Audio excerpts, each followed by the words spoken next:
Hello friends, welcome to Durga classes. कल हमने किया था समास का टॉपिक बहुत ही अच्छे तरीके से ट्रिक के द्वारा हमने किया था, जहाँ से कि क्वेश्चंस पूछे जाते हैं। आज हम उसी के कुछ क्वेश्चंस लगाएंगे, देखना आपको कितना आया कितना नहीं आया। आज जो क्वेश्चन हम करेंगे ये सारे क्वेश्चन प्रीवियस एग्ज़ाम में आए हुए क्वेश्चन हैं। तो चलिए शुरू करते हैं अपनी आज की वीडियो। पहला है, समास का शाब्दिक अर्थ क्या होता है। क्या होता है समास का शाब्दिक अर्थ? संक्षेप करना, विग्रह करना, विच्छेद करना या फिर विस्तार करना। कल हमने क्या किया था? समास का शाब्दिक अर्थ कौन सा होता है? संक्षेप करके लिखना, संक्षेप में लिखना। कुछ शब्द दिए गए होते हैं, उन सब को मिला करके एक शब्द बना के संक्षेप करके यानी कि छोटा करके लिखना होता है समास। अगला प्रश्न है, दो अथवा दो से अधिक शब्दों से मिलकर बने हुए नए सार्थक शब्द को क्या कहते हैं? दो या दो से अधिक शब्दों से मिलकर बने हुए नए सार्थक शब्द को क्या कहते हैं? संधि कहते हैं, समास कहते हैं, छंद कहते हैं या फिर अवयव कहते हैं। तो इसमें दिक्कत आपको कन्फ्यूजन किन दो में है? संधि और समास में। ठीक है, ध्यान देना। दो या दो से अधिक शब्दों से मिलकर बने हुए, किससे मिलकर बनी है? शब्दों से मिलकर अगर कोई नया शब्द बनता है और सार्थक शब्द बनता है, उसे हम क्या कहते हैं? समास कहते हैं। क्या कहते हैं? समास कहते हैं। ठीक है, अगर दो या दो से अधिक वर्णों के मेल से पूछ लिया जाए कि वर्णों से मिलकर बने हुए नए सार्थक शब्द को क्या कहेंगे, फिर हमारा आंसर होगा संधि। ओके, अगला प्रश्न है, जिस समास में उत्तर प्रधान होने के साथ ही पूर्व पद तथा उत्तर पद में विशेषण विशेष्य का संबंध होता है, वह कौन सा समास होता है? जहाँ पे विशेषण और विशेष्य का संबंध होता है, ठीक है, या उपमेय या उपमान का संबंध पाया जाता है, तो वहाँ पे कौन सा समास होता है? हमने किया था कि जौन से समास से हमें विशेषता का पता चले, कौन सा किया था? कर्मधारय समास। कौन सा वो समास? कर्मधारय समास। ठीक है, अगला है, निम्नलिखित में से कौन सा पद अव्ययी भाव समास है? ठीक है, अव्ययी भाव समास। चलिए, अव्ययी भाव समास में हमने क्या किया था? शब्द से पहले अगर उपसर्ग लगा हो, क्या लगा हो? उपसर्ग। ठीक है, उपसर्ग प्लस कोई सार्थक शब्द। ठीक है, सार्थक शब्द होना चाहिए जिसका अर्थ निकलता हो।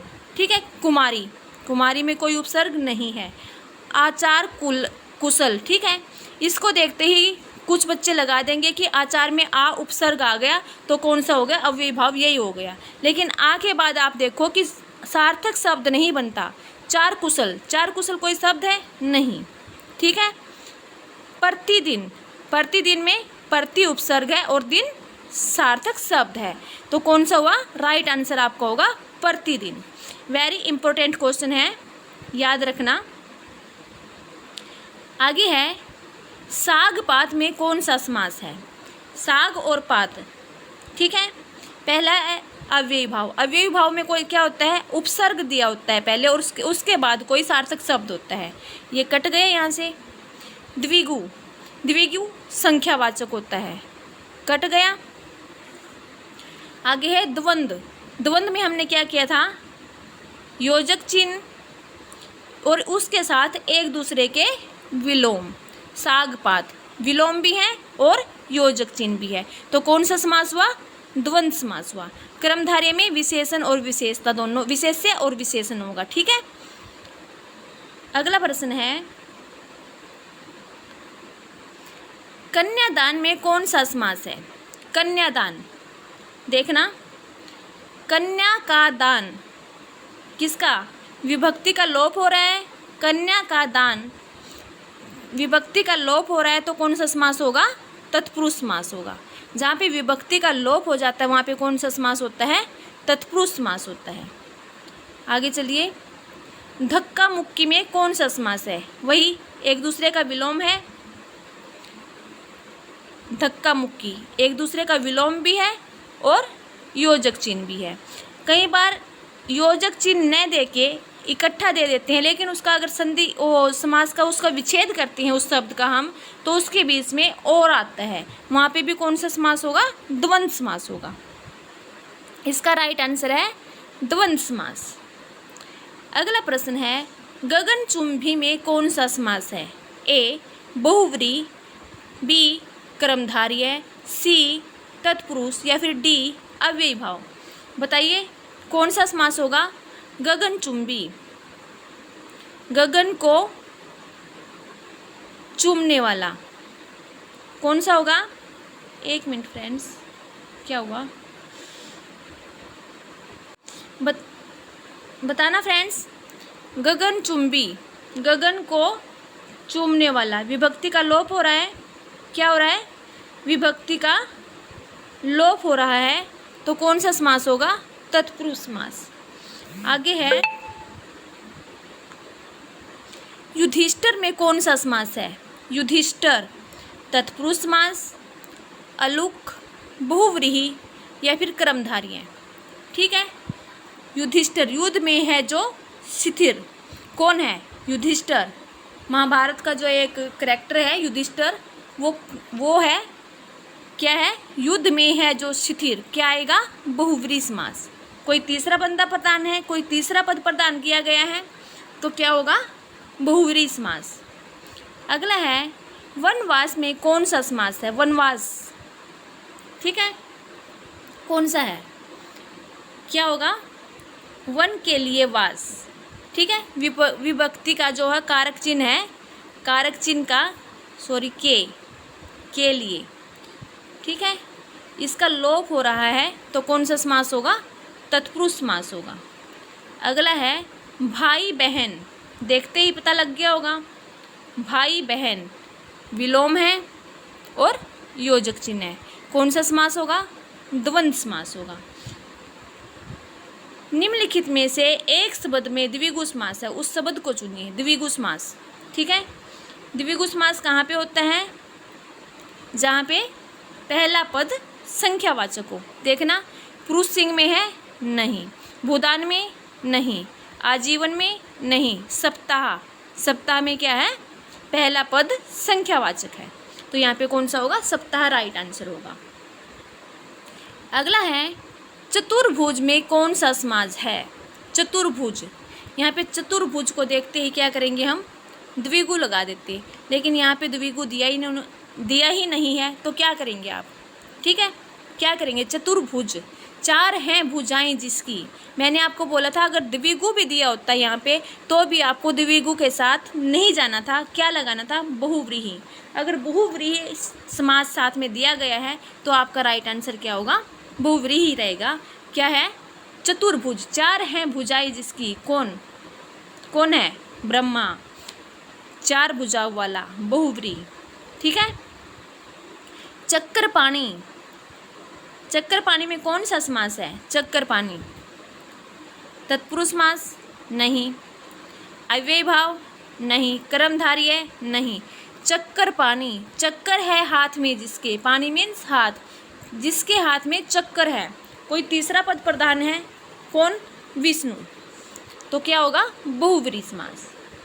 अगला है तन मन धन, तन मन धन में कौन सा समास है? ये तीनों एक दूसरे के विलोम है और योजक चिन्ह है, तो कौन सा होगा? द्वंद्व समास। कौन सा होगा? द्वंद्व समास। त्रिफला में कौन सा समास है?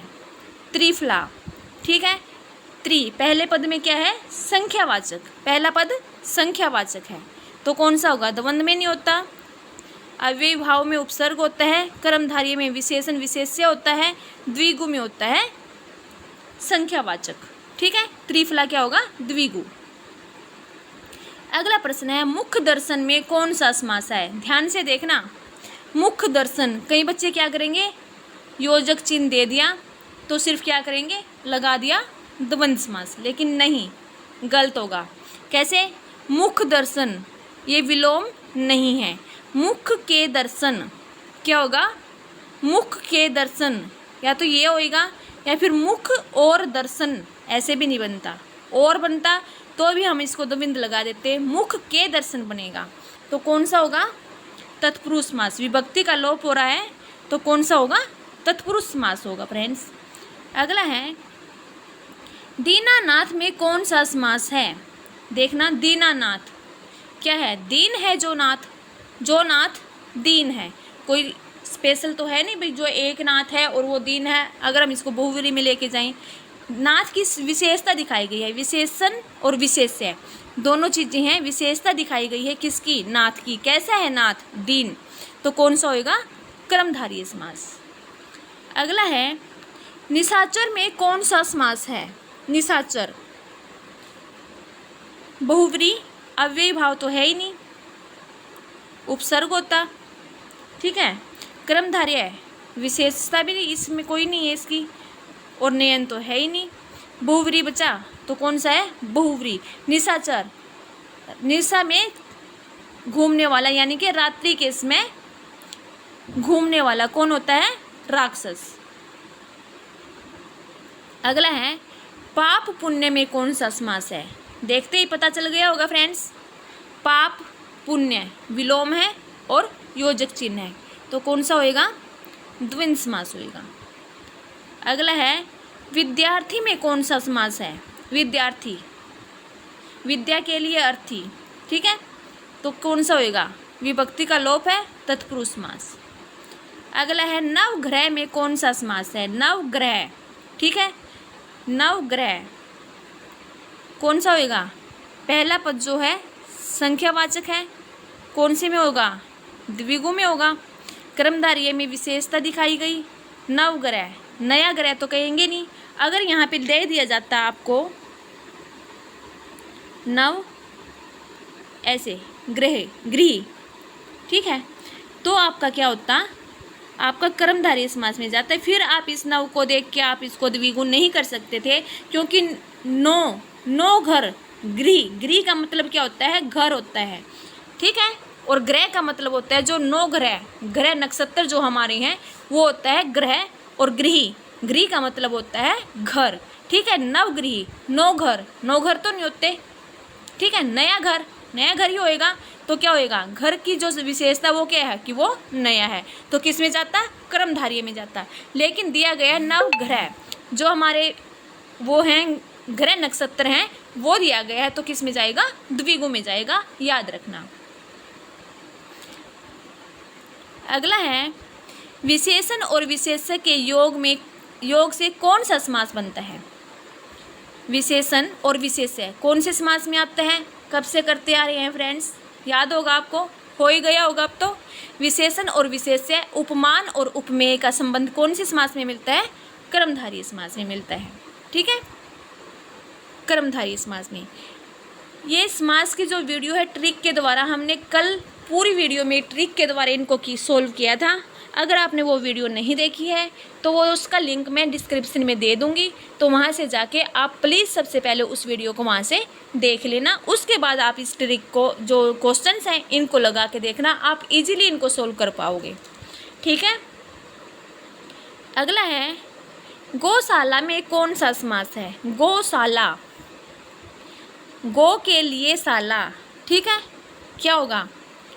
विभक्ति का लोप हो रहा है, के लिए, ठीक है, विभक्ति आती है, और विभक्ति का लोप कौन से समास में होता है? तत्पुरुष समास में होता है, ठीक है।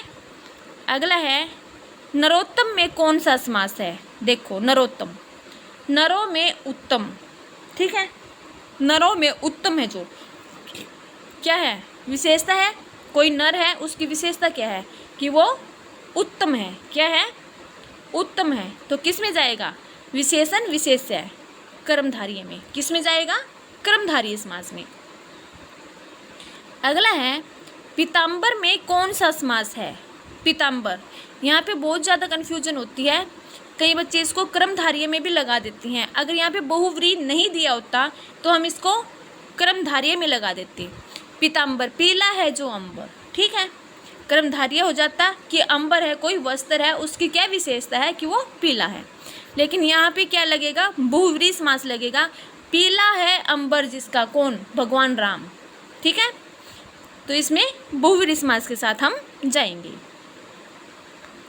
अगला प्रश्न है, पंचवटी में कौन सा समास है?